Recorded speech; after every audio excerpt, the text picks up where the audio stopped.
السلام عليكم حبابنا، تبارك الله عليكم. اهلا معكم اليوم بالفيديو فوق الفيديو.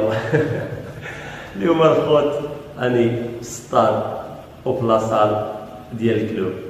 اليوم ما كانش عندي موعد باش نتريني، راكم عارفين انا راني في الراحه ما كنترينيش.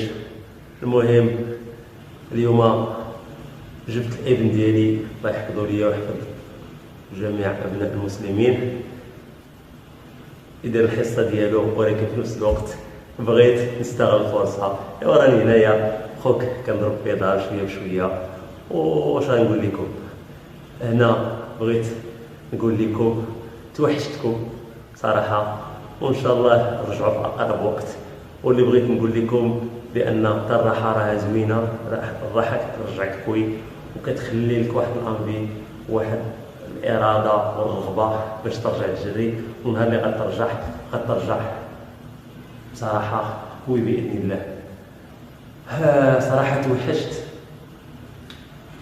شي فوتينغ، ما كرهتش، ولكن الغالب الله شو اللي عند الله. ما كان لا جري زيد جري ولا والو. اللي بغيت نقول لكم خوتي، انسان هاد الاصابه اللي جاتني راه ماشي جاتني بانني كاين كتجيني بزاف الاخبار كيقول لك وبزاف ميساجات كيقول لك بان قويتي مجرى بزاف، تريني ديما بزاف، روفورسيت، تخد شارج، بزاف د الحوايج. خوتي خصكم تعرفوا واحد القضيه، بان اصابه داخله حتى هي في التدريب، وماشي انا اول واحد كنتصاب ولا اول واحد كيجيني ليسيون. عادات دازو قبل مني، ومنهم لاعبين كبار اللي هما بروفيسيونيل، اطباء ديالهم اختصاصيين بالطاقم التقني، وزيدو كيتصاب. ما بالك واحد هاوي بحالي وفي نفس الوقت اماتور بروفيسيونيل. انا كنتسمى اماتور بروفيسيونيل، هاوي خوك.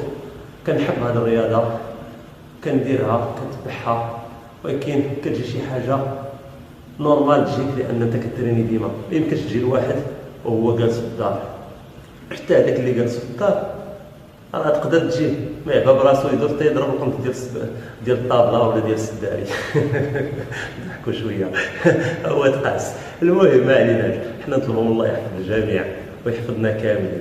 المهم خوتي، هادشي اللي بغيت نوصل واحد الميساج، بان عرف بان هذيك البلاصه اللي تصابيت منها وتقاسيت فيها، مثلا انا غادي نرجع قوي منها. علاش؟